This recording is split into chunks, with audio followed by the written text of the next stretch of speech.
Magandang hapon mga kapatid. Miyerkules Santo na. Kamusta naman po ang inyong panata?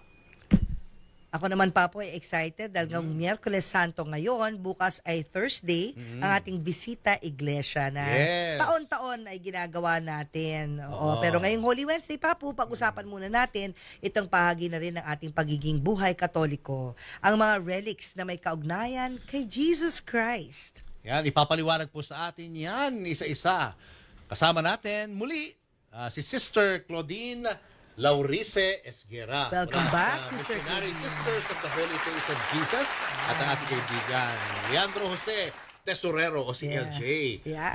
The Works of the Saints Apostolate Movement. Magandang hapon sa Magandang inyo. hapon. Welcome back Sister sa inyo. LJ, welcome back. Magandang hapon. Magandang hapon po. Glad to be here again, meeting you again. Wishing you a meaningful Holy Week. Yes, tuwing magigest natin sila, napaka-blessed ng ating episodes. Oo. Ito yung nagpanalo sa atin sa CMMA last year. Ngayon, ito na yung pagkakataon na personally maikwento namin sa inyo na marami silang ni-review na mga episodes natin. At isa tong episode na kung saan dinala natin yung Shroud of Turin, Oo, yung feature Shroud of pala, Turin. yun ang isa sa mga napanood ng Catholic Mass Media Awards. Isa sa mga reason bakit nabigyan tayo ng Best Talk Show sa 64th Thank you. CMMA. Thank you also sa inyo. Thank you so Salamat much. po sa Diyos. Labi-bless tong show natin. Siyempre, si Lord yan. Si Lord, Lord ang yan, aming iba si kagagawan Lord. yan. Anyway, meron tayong dito mga dala ng mga relics. Yes. Siguro paliwanag mo natin na LJ, ano ba ang ibig sabihin ng relics? Actually, ang relics ay nanggaling sa salitang Latin na ibig sabihin ay mga labi o mga remains. So, ibig sabihin, tayo bilang mga Katoliko ay, at mga Kristiyano, alam naman natin na ang Diyos ay nagsakatawang tao. Bumaba siya, hindi lang siya, espiritu, kundi naging tao siya, at nag-iwan siya, ng mga alaala. At ito yung, hindi lang sa kanya, nung nabuhay siya at namatay, at muling nabuhay, pati yun, di ba, yun yung naging shroud na isang alaala o yun yung naiwan, yung labi. Kundi, ganun din sa mga banal o yung mga tao na sumunod sa kanya, sa kanyang yapak, kagaya niya sumunod sa kalooban ng Diyos, sa kanya, sa yapak ni Jesus, at dahil doon, naging banal sila, pati yung buhay at yung mga yung kanilang nagkaroon sila ng maraming milagro sapagkat hindi dahil sa kanila kung hindi dahil sa buhay at sa Diyos mismo ay dumalo yung grasya at yung mga katawan nila o yung mga gamit nila doon nanggaling yung mga graces at yun yung mga relics. So pero dito ang dala natin ngayon ay mga labi o mga remains po nung mula sa passion ni Jesus. Sister, Sister, amazing. isa-isahin nga natin I kung will, ano mga relics na dala natin dito. Video this. From the Passion of Jesus, syempre po, yung Table of Last Supper. Okay. Okay, so ito po yung sa ating New Way of the Cross. Ito po yung ating first station. Ang kasunod po Teka muna, niyan, sister, anong ibig mo sabihin na table ng Last Supper? Oo. Yan ba yung bato na yan? Bahagi ba yung Hindi. table na yun? Hindi. Actually, meron tayong, hindi na lang dito makita, pero yung may teka dito, no? So, dyan yung makikita yung piraso ng bato mula sa cenacle, yung sa lugar kung saan ginawa yung Last Supper. Yun yung pirasong Oh, bato yun, na yung yun. yung teka na yun. Yun. Yung room. Doon din sinasabi daw nila, by tradition, nangyari rin yung Pentecost. Oo. Okay. So, yun Naalala yung ko lugar. Bato-bato yung ano yan, yung Yung floor lugar, niyan, di ba? yung floor na yun. Napuntahan namin yan before. Oh, yes. Ano Opo. pa ibang relics dyan? so when Jesus started carrying the cross, sabi po natin sa sixth station, ito is from the Veil of Veronica. Yeah, Veronica actually comes from two Latin words, vero and icona. Vero meaning true, and icona meaning image. So it depicts the event that Jesus left his true image. Sa tuwalya. Oh, sa Parang opo. towel yan, di ba? Oh, Pinunasan yes. niya yung Yes. mukha ni Kristo eh. Opo. Tapos yung dugo, nalagay doon sa tela. Sa tela. Opo. Yan. Actually, hindi lang dugo yun. Ano Pawis, Pawis. luha. Halo-halo. Opo. Oo. Pati yung putik, di ba? Tapos Kasi, ganyan na naging itsura? Nung ano? Yes, ito yung sinasabi nila. Of course, this one Oo. is already the depiction of the once they saw the original, which is in the Vatican. Yun na. Kasi sa Vatican, naalala ko, doon sa mga pictures na nakita ko, like right now, I'm doing some research, parang black lang siya. Oh, Black lang yung mukha na nag-imprint doon naging tela. bread. Pero bakit dito? Detalyado. May mata, may ilong, may bibig. Yan, sister. There was kasi every fifth Sunday of the Lent, nilalabas po nila yung original na Veronica's Veil. Yung- So at one time, sabi kasi, 'di ba, the faithful, nakikita pa rin nila yung image ni Jesus. Hindi yung laging itim lang na parang silhouette. So, yung time na yon na kumbaga naging maliwanag yung face ni Jesus, they had an artistic sketch. Yes. May nakakita. At mismo yun yung lumabas. Nandun na yung detalye. Yes. And to think that this depiction was actually before yung photo ng Shroud of Shroud of Turin I see. na negative. So if you really think about it, Oo. so ewan ko kung masuszoom natin. Yeah, nakikita naman natin, Ayan, no? Oo, This yan. this photo, no, sister, tama ikwento nyo, this is the photo of Secondo Pia, no? The first lawyer who had the chance to, because that was the first time that there was a camera that took a picture of the shroud, and nung negative lumabas, ito yung photo. Pero kung titingnan mo, during that time, wala pa talaga nung camera. When this happened, it was in the 18th century, no? 17th century. Halos pareho na. And even Pati proportion ng face. proportion ng face, Yung haba ng mukha. even yung mga, 'di ba, na yung mga pasa, Oo. yung protrusion sa nose and everything. So, it all adds up. So, parang nangyari yun. So, ibig sabihin kasi nga carrying of the cross, so lahat ng mga pasa o sugat o ano ni Jesus na nakikita sa shroud din is all very much Isang identical. tao lang. Isang tao lang siya.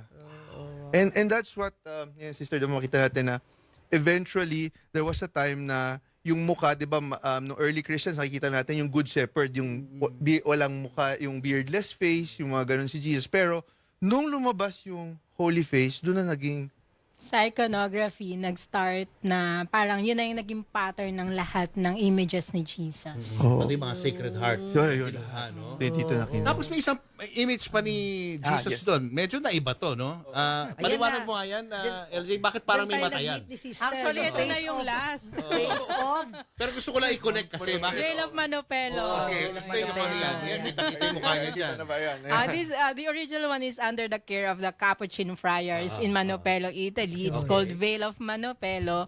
So if you remember the Gospel of John, actually among the synoptic Gospels, Matthew, Mark, and Luke, they refer to only one piece of burial cloth. So that is the shroud.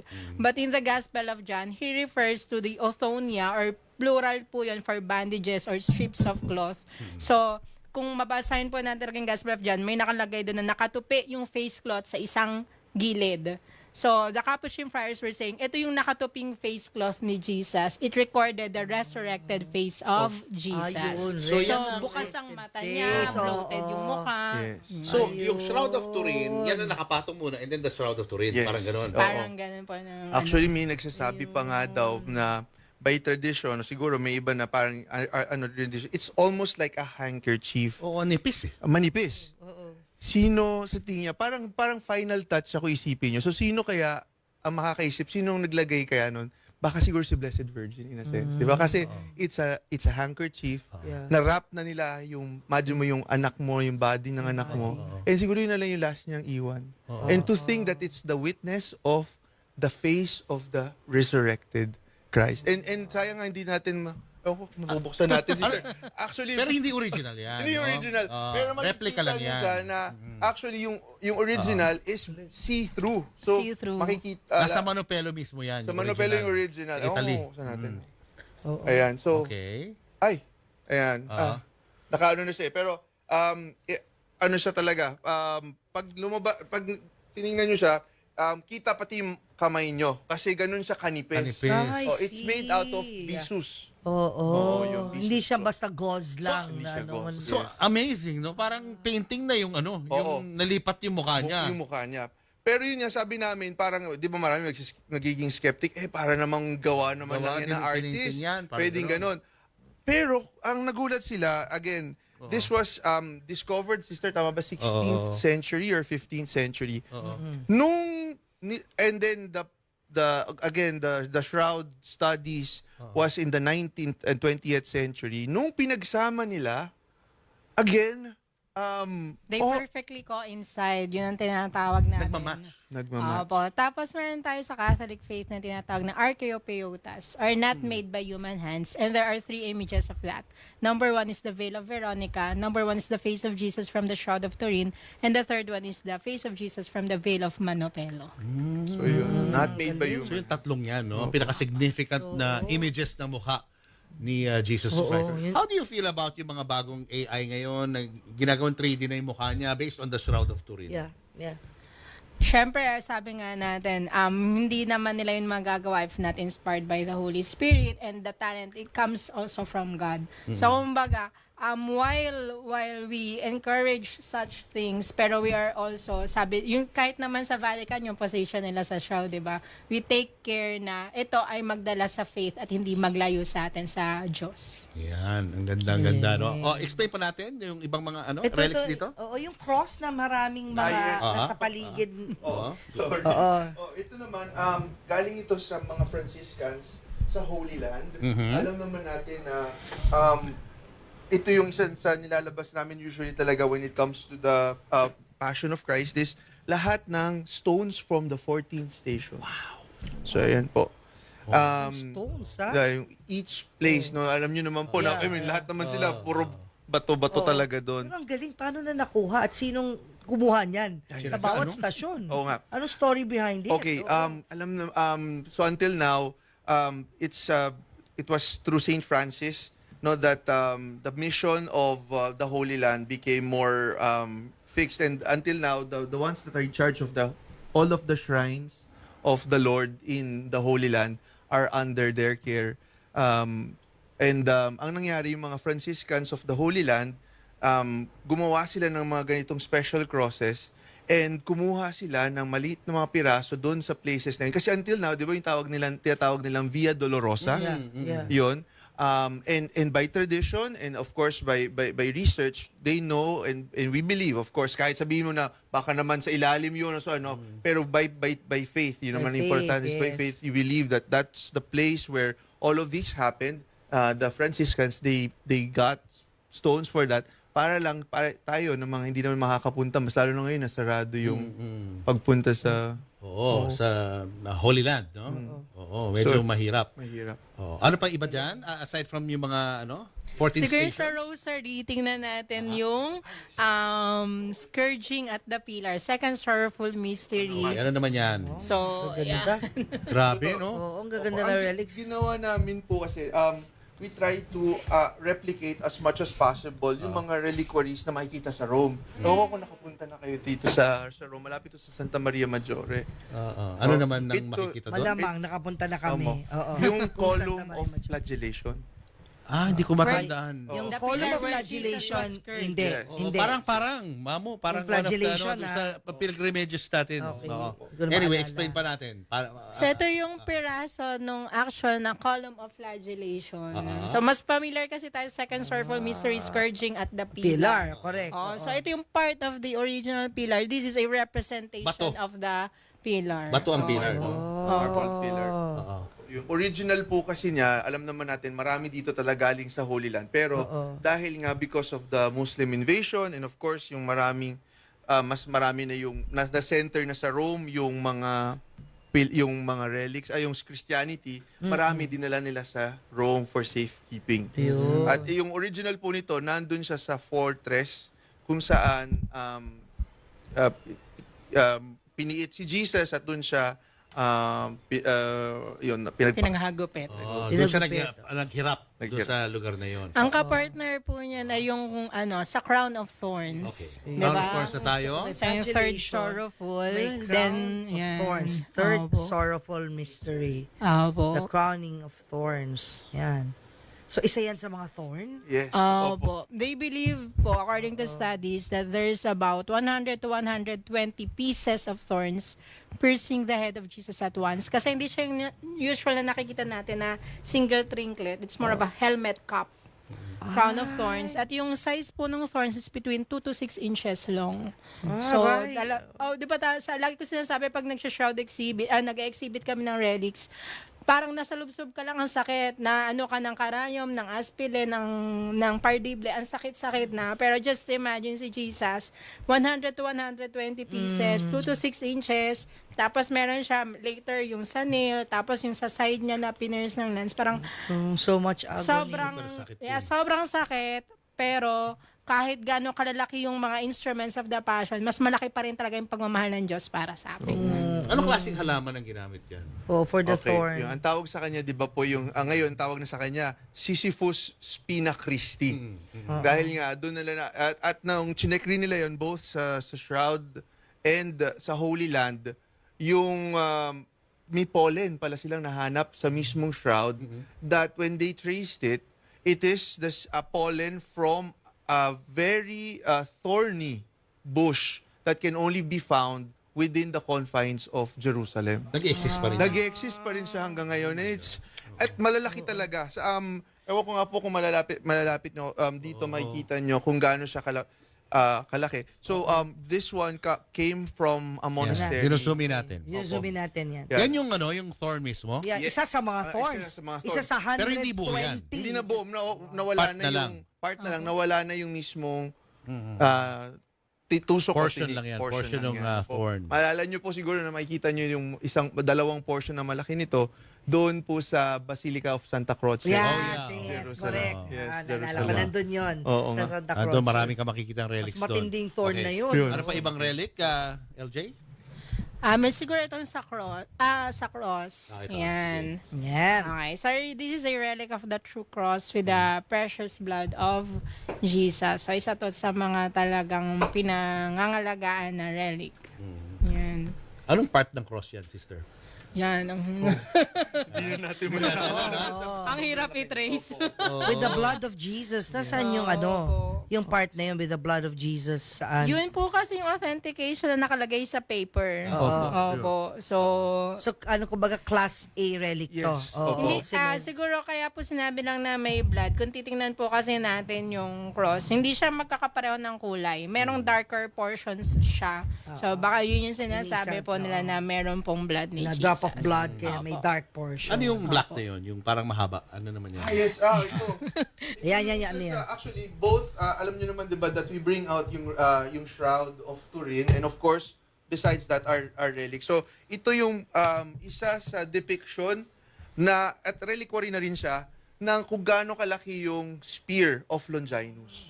Ito yung nabulag, di ba? Oo, yung nabulag, tapos biglang sabi nga nila na yung part ng precious blood umano sa mata niya, at pati siya ay Nakakita. nakakita, and he became Na-convert. also a convert, and a martyr. Si San Naging Longino. Christian yan eh, no? Naging Christian, si San Longinus. Saint Longinus, sa mga ano yan, sa Kilabot. yung mga piyesta. Yung Moriones Festival, Yes, di ba? yun, Doon siya. Longinus.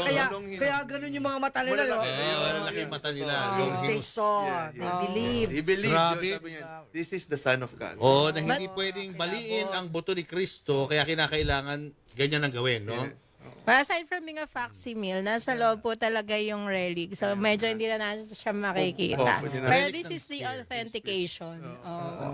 Grabe, napaka-precious naman ito mga daladala nyo ngayon. Opo. Ano naman yung parang may dugo na yun na yung nandun malaki, yun yung sa isang malaki. frame? Yes. Sabi nga Teka natin. yung microphone mo ha, LJ, mawawala ka sa Oo nga, sorry. Dali mo na, bitbitin mo na lang. Opo, sige. Para lang po maalala po natin. Ewan ko kung makikita. Sige, usog lang natin po. Sorry po, Lord. Okay lang si Lord na tutuwa sa iyo habang nanonood. Okay po. So, this is part of the... Ay, thank you, kuya. Ito yung... this is also just a copy kasi it should be bigger. Pero ito yung tinatawag nilang Sudarium of Oviedo. Yung... Kasi pala talaga yung sabi nga ni sister kanina na... Sige po, explain nyo ulit na. Andun sa taas yung actual na relic, relic dito, nandito Yun. siya talaga, Sa yun. may relic talaga siya. yun. This is a representation. Kasi actually, the Sudarium of Oviedo is currently kept in Oviedo, Spain. It's part Okay, of the so... Camino de Santiago de Compostela. So after Jesus died, binalutan ng tela yung mukha niya before or as he was being taken down from the cross. So, Now, iba pa yan sa Manupelo. Iba pa. At Iba saka pa. ito talagang ginawa niya actually. Kung makikita nyo, wala kayong makikitang face. Image. Pero Oo. may makikita kayong mga gradations or drops of blood. Yes. Kasi ito yung sumalok dun sa lahat ng dugo at pawis at nung syempre bumaba sa nung cross. binaba. Ano yung life size yan? Hindi, yun nga, yung reality. medyo mas malaki ba siya? Parang picture lang yan, Oo, ng yun life yan. size. Reduced version. di ba? Kasi actually, Opo. sige po, sister, ko explain. Oo. Kaya po sa ano po namin sa exhibit, ang magkakasama po is Veil of Veronica and then the Sodarium of Oviedo when Jesus was taken down from the cross, and then the anti-acid paper from the Shroud of Turin or the Shroud of Turin, and then yun pong Veil of Manopelo which is the resurrected. Resurrection. Opo. Ang maganda po kasing i-take note din po natin sa Sodarium of Oviedo, hindi ko po alam kung sino dito may medical background or what, talagang may lumalabas pong fluid kapag bagong namatay yung tao. Tapos sa Shroud of Turin, walang masyado pong dugo yung mukha niya, aside from dun sa crown of thorns. Kasi nakuha na po Nalinis nito. Nakuha na po nito dito yung dugo. At the same Sinasumalok ng time, dugo. yun pong blood from the Sodarium of Oviedo and the blood from the Shroud of Turin is both type AB. Kapareho din po ng Eucharistic Miracle of Lanciano. Yun ang maganda. So kung tatanungin nyo nga daw, does God have a blood type? Siyempre, naging tao siya. Ayun. siya eh. Ayun. At May nabasa nga ako novel na ganyan na ginawang kinloan. yun. Si Jesus Christ based on the blood. Yun nga po. And actually, dito sa Shroud of Oviedo, meron pang study. Kasi yung sa Shroud, medyo naging contestable na siya, ganun. Pero alam natin, pati yung carbon dating ngayon, naging contested na. Kasi mas maraming circumstantial evidence, more direct evidence now as we research on its becoming more veritable than becoming doubtful. Yan. But, for example, this one, so sabi nila, no chinek nila to, it is closer to the first centuries. Kasi medyo mas, lagi siya nakatago, hindi kagaya nung Turin na medyo, Tapos nung chinek nila, nakakuha sila ng part nung mismong cloth and they were able to test it. Tama po, sister, no? The blood na AB, when they checked it with the genes, interestingly enough, isang gene, parang isang gene lang yung lumalabas and it's a female's gene. And Yung sa chromosome po. yung sa chromosome, no? Ibig X sabihin, and Y, di ba? Oo, So, usually. When isa they- lang yung chromosome Na from the lumalabas. mother Ibig lang. Ibig sabihin nun. babae lang na chromosome ang nagme-made up nung blood na nahanap nila dito. Meaning? Which means, Meaning? Di ba? Immaculate Conception. She was conceived by the Holy Oh my Spirit gosh, and born kilabot. of the Virgin oh my. Mary. Ayun, babaeng chromosome lang ang nasa Walang strain. lalaki. Ganun, so talagang the virgin birth is Oh my gosh, Oh grabe my. bago. Ngayon ko lang narinig yan. Ngayon ko lang narinig. yan. Yun yan. So, Ang chromosome ni Jesus ay babae. isa lang. Kasi Babae lang, hindi X and Y. Mama Mary lang. Babae lang. Kay Mama Mary lang. Kasi So, nga immaculate conception. Oh my and that gosh. test was done by Spanish scientists na para sa, siguro ginawa nila, tanggalin natin yung pagiging Christian. Marami na hindi na Christian. But science they were lang. also very surprised that yung chromosome lang ng babae, ang nakita nila doon sa blood. Oh my gosh. Okay, ko lang narinig to. First time. Yun yung nakuha nila That from the further- study of Oviedo. And actually, when they did it, and Superimposition, Yeah. yung pareho, katulad nung kanina sa Manopelo, they perfectly coincide po yun sa Shroud of Turin, yung Veil of Manopelo, and then the Sodarium of Oviedo. nakita nila na talagang yung isang tao lang yung pinagsalukan, pinaglagyan niya. And each of these stains that you see, at nakita nila na parang kung paano siya nilagay sa loob ng isang tao, yun yung how they did it during the time of Christ. Saan makikita uli yan? Ito sa Ang Oviedo. original. Oviedo, Spain. Spain. Naka-display yun. Hindi. Well, hindi. only twice or thrice a year. So, Anong yung month special ilalabas? occasions na lang. Anong month? Anong month? Sana birthday month ni Julius. LJ, pag nalaman mo. Patay dito mga relics. Go ahead, LJ. Opo. Yung Sister, pong, last three po tayo. Ito yung nail. Yes. Opo. Nail. Yan, meron din sa Santa Croce. Eto. Ba yan ang actual nail or ano lang, replica? Replica na to. Pero naalala nyo, this is the copy of the reliquary ng Santa Cruz. Santa Croce. O, ganyan nga itsura. Opo, sige, At sister. this is the relic po. Ayan. Tapos kung makita nyo, mahaba yung nail, pero hindi pa siya yung actual na haba ng nail. Kasi kung papansin nyo, pudpud yung dulo niyan. So, for it to have a tip, siguro mga hanggang dito pa talaga yung haba niya. Yun ang Diba? So, Jesus, according to, din po sa studies ng Shroud, no, Jesus was not nailed on the palm, it will tear his flesh. So, Jesus was nailed on the wrist to support his weight on the cross, hitting a nerve. Kaya po talagang, kung mapapansin nyo sa Shroud, 4 na lang yung daliri niya, sa sobrang sakit na pumasok na rin po yung May thumb. natamaang nerve. nerve. Na talagang naging ganun siya. Yun. So, sister, tas pakita natin, ako kung mazoom po ito, di ba, this was found by Helen. So, by tradition, this was found together with all the other relics of the Passion. Reyna Elena.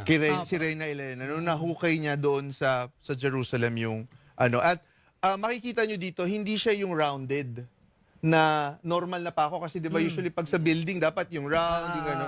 It's really square na patulis. So, it Patulis. really was a torture. Meant to torture, meant to hurt. Meant to hurt, meant to torture. And to fix a person on the cross. Na hindi siya malalaglag. Hindi siya malalaglag. Tinanggal, siguro rin kaya magaling ang mga Romans, alam nilang kailangan nilang tamaan yung nerve na yon para hindi rin magalaw yung tao. Because most of the time actually, the Roman crucifixion was done na dapat magsistay yung tao doon for weeks, for months, hanggang kainin na lang siya, ganun, mabulok siya talaga doon. So they should be fixed there. But by following the scriptures, and it was fulfilled there, hindi nangyari yun sa Lord, kay Jesus. No? And because nga, bigla nagkaroon ng darkness, ng kulog, lahat ngayon. So that was really part, They had to bring him down. bring him down. Buting inalaw, no, na ibaba siya. Because of, It's ano, day before the Sabbath. Yun. Yun yung Sabbath. sinasabi Yun yung sa Sabbath, Gospels. Oo, that na- because it's the Sabbath is approaching, sabi nung mga church leaders nila, hindi siya pwedeng magstay sa cross. Yun, Kasi kaya. ano rin si Joseph yan, di ba? Oh, Yun. yun. Matea siya nag-ayos niyan eh, di ba? Yes. Ay, kaibigan ni Jesus Jesus. Christ kasi yun. Oo. Okay, iba pang ano, relics? Ayan. Ay, last siguro po last na po, kita ko lang sa inyo kung gaano kalaki yan. Kung isipin nyo, no, kung titingnan nyo, ganyan sa lagpas talaga. Oo nga, no? Pasok talaga sa kahoy, no? Sa kahoy, pati sa ano. True ng and tao. true. Yes, ito po. Part of the seamless robe, kung naalala nyo po dun sa Gospels, na pinagsapalaran yung kanyang damit na walang tahi, hinabi ng buo. So, this is part of the seamless robe. Pag nag-explain ako nito sa exhibit, lagi kang sinasabi, buo siyang nakuha ng Romano, nung kinuha natin sa mga Romano, pinagpira-pirasonin natin. Tama, di ba? Share, ganun. Parang loot eh. Hati-hati tayo, gano'n, no? Para gawing relic. So, yeah. But we are blessed to have recovered it from the Romans. And then we have the Inri. Yan. So, Titulus Crucis or the inscription on the cross. Yung INRI is actually an abbreviation of Jesus Nazarenus Rex Judorum, Jesus of Nazareth, King of the Jews. And it's written in 3 languages. So, yung alam natin na INRI is the Latin, but it's also written in Greek and Hebrew Aramaic, which is the language of Jesus. Information maraming Informative, informative na matututunan ng mga viewers natin once na nabisita nila yung actual exhibit. Yeah. So meron kayong exhibit ito, makikita nila itong mga ito. Actually, katatapos lang po namin sa Las Piñas nitong Passion Sunday, Palm Sunday. Pero ngayon po, nakastay po ito sa mga OFM conventions. Yes. Sana nga po makaimbitahan din namin kayo doon, Julius and Tintin. Sa ano to? At saka ano opening hours? Yes, okay. As of the moment, yung kung sino man yung after ng Holy Week or during this Easter, ang mga relics na ito po ay available po for veneration sa St. Maximilian Kolbe Seminary sa may multinational village sa Parañaque po. Sana nandun ka para magpaliwanag sa mga tao kasi yun ang importante ron, di ba? Paliwanag. Oo nga. And if I'm not be there kasi it's a seminary po with the Franciscan When Convent. is this? When is this? April? No, it's Ongoing. ongoing for a year po with Okay. them. And people can just go there. Go there, Okay. but there are schedules. Kung Yeah. gusto po nila po, kung okay lang po, we have a Facebook page. Ang tawag po sa kanya po ay yung Arma Christi. So Arma Christi is ARMA CHRISTI. Or else po, ang kasama po namin, ang kapartner namin sa mission, especially pag ilalabas po siya during the year, especially Jubilee year po ngayon, no? Kasama po namin ang mga missionary sisters of the Holy Face. So sa kanilang Facebook page, makikita nyo rin kung may mga announcement po of other possible expositions po. Actually, so marami much. pong nag-i-invite sa schools, sa parishes for the exhibits. Pero ngayon pong Holy Week, minabuti po muna namin. Kasi last year na Holy Week, nasa Holy Family po kami sa Pasig. But this year po na Holy Week, nag-ano po muna kami, more on contemplation po talaga. So, but the rest of the year po, we are, mag-send lang po sa ng message sa Arma Christi or sa amin po so that they can invite us for the exhibits. At nag-explain po talaga kami doon.